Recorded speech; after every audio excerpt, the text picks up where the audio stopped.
Hey everybody, welcome to another phrasal verb episode.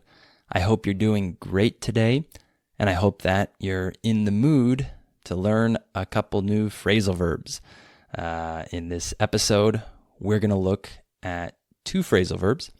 The first one is average out, and the other one is average out to or average out at. You might see it with both of those different prepositions at the end, but it's the same thing, really. So I'm including that as just one phrasal verb, average out to or average out at.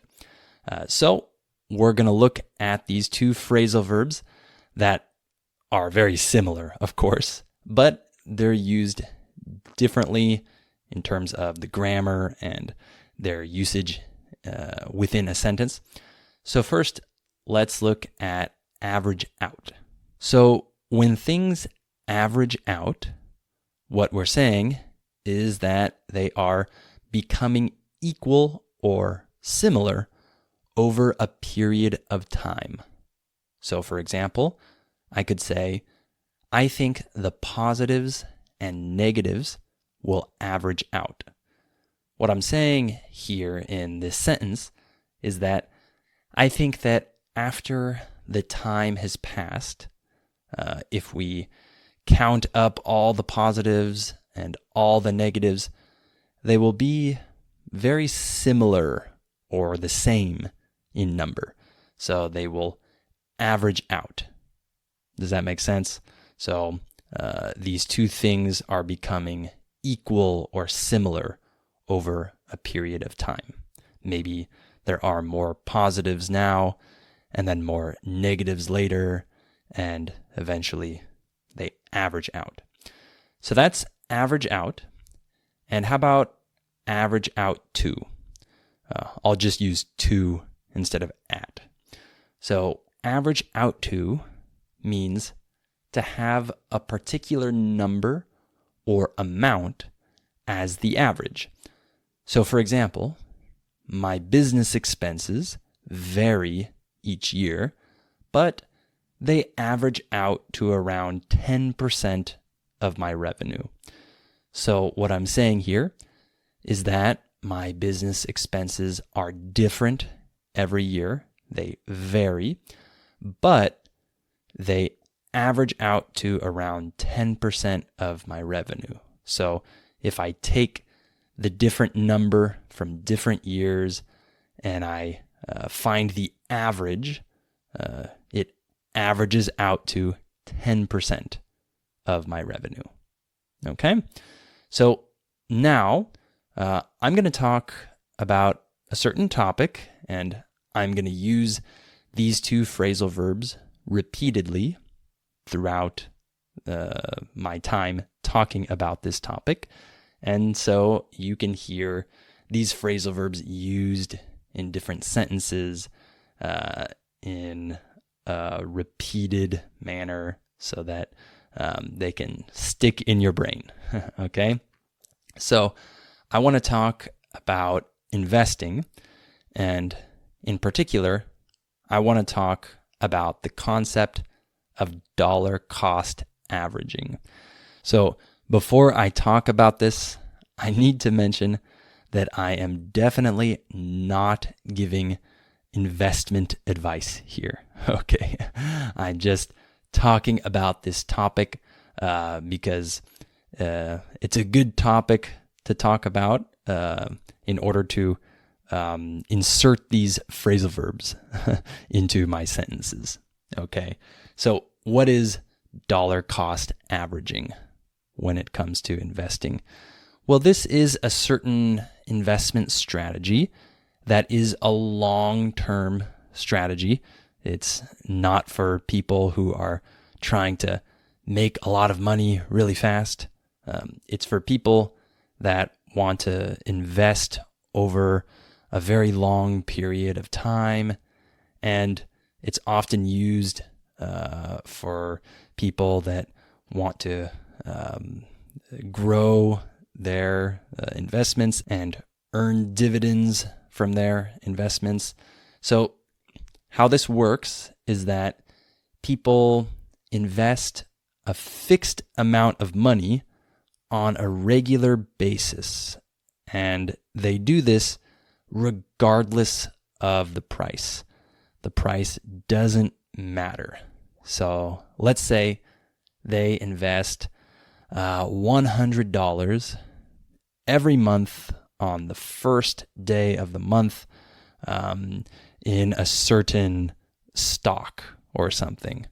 It could be anything, but let's say they invest $100 in a certain stock on the first day of every month, and they do this no matter what, regardless of whether the price is high or low.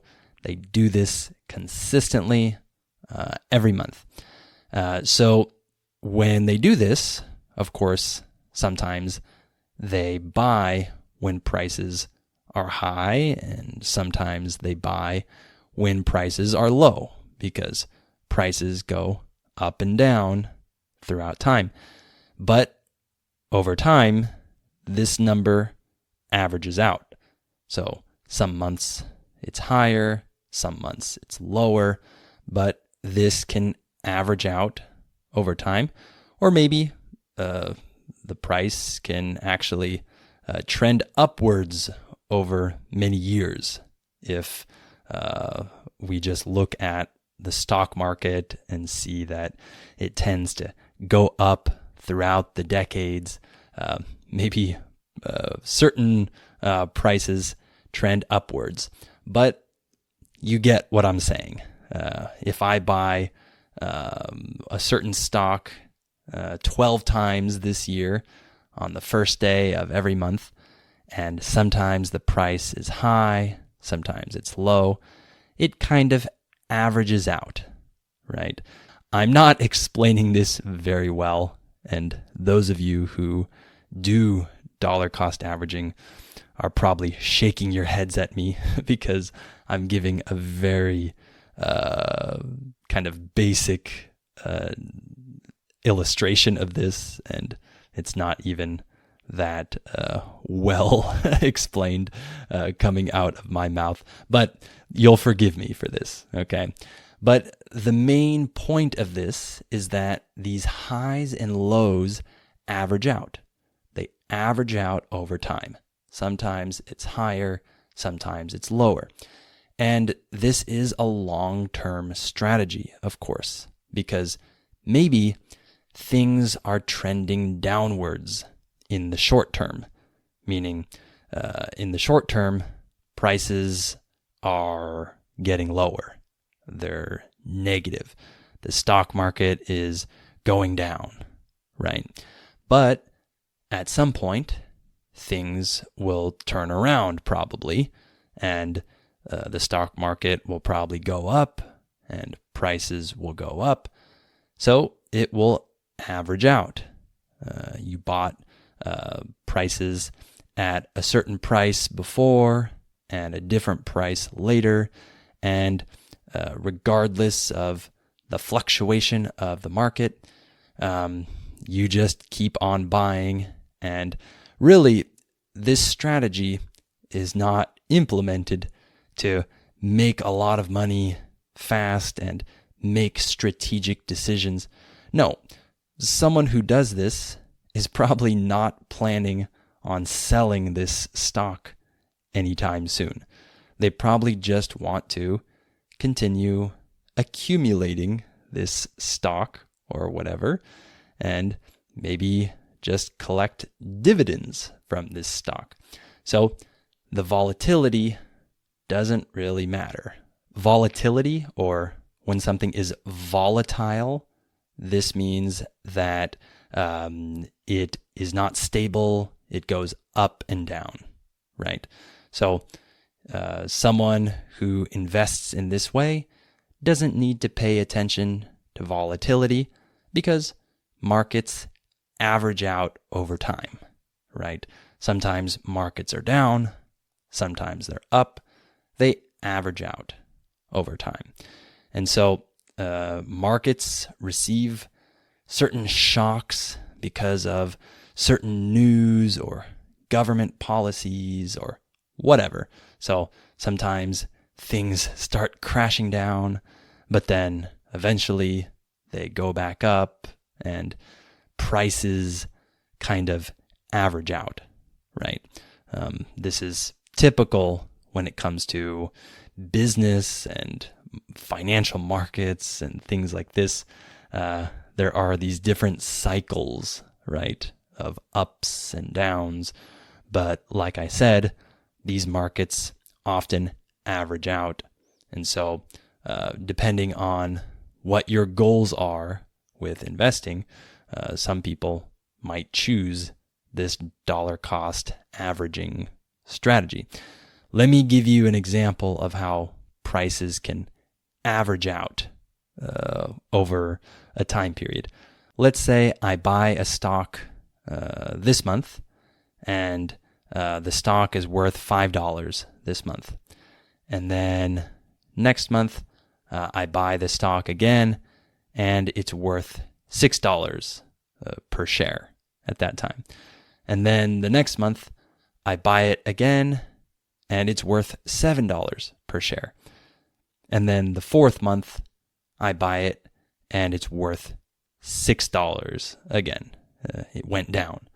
So if you take those four numbers, 5, 6, 7, and 6, that averages out to 6. Those four numbers taken together average out to 6. So even though 1 month it was only worth 5, and another month it was worth 7, the average is 6. It averaged out to 6, right? Or here's another example. If I buy a stock at $12 per share this month, and then $9 per share the next month, and then $18 per share the third month, that averages out to 13. So 12, 9, and 18 average out to 13. If you don't know how to take the average of something, you just add the numbers together and then you divide by how many numbers there are. So if I take 12, 9, and 18, these numbers average out to 13. So even though I bought this stock 1 month when it was very low at 9, and another month when it was very high at 18, these numbers average out to 13. So you can see how that works, right? I'm probably not as concerned about the price every month if I'm not planning to sell this anytime soon. If I just want to buy this stock consistently for many, many years, I can just use this strategy and the price averages out, so I'm not only buying it when it's low or only buying it when it's high, right? It's averaging out over time. So you just saw with those couple examples that I gave you how that these prices fluctuate, but when you actually take the average, they average out to a number that's right in the middle, right? So people that employ this method of investing, really they just try to stay disciplined and always buy consistently, regardless of whether the price is low or high. They just keep on buying and they stay disciplined and constant with that. And then volatility isn't a big deal because the prices average out. And so if you choose other investment strategies, then that changes everything. Because if people are trying to buy something when the price is low and then sell it when it's high, then they can't use this strategy because this strategy is not meant for that, as you've seen, right? Because with this strategy, you know that things average out and you're just accumulating this stock or whatever, and you're not trying to buy when it's low and sell when it's high. So if your goal is different and you're trying to make money because you're selling a stock for more than you bought it for, then that's different, of course. So I know this was a more complicated topic. I hope you were able to follow it still, and that you were able to hear these phrasal verbs used repeatedly. And maybe now you can try to use average out or average out to in your own sentences. And I want to encourage you to use my advanced podcast episodes if you haven't done so already. You can do that by becoming a Listening Time family member. The link is down below in the description. And you can also use my US Conversations podcast, which will help you practice listening to two people talking and not just one. So that's great practice for your listening. If you're interested in either of those, the membership or my US Conversations podcast, you can find those links down below in the description. All right, thank you for listening to this phrasal verb episode, and I'll talk to you in the next one.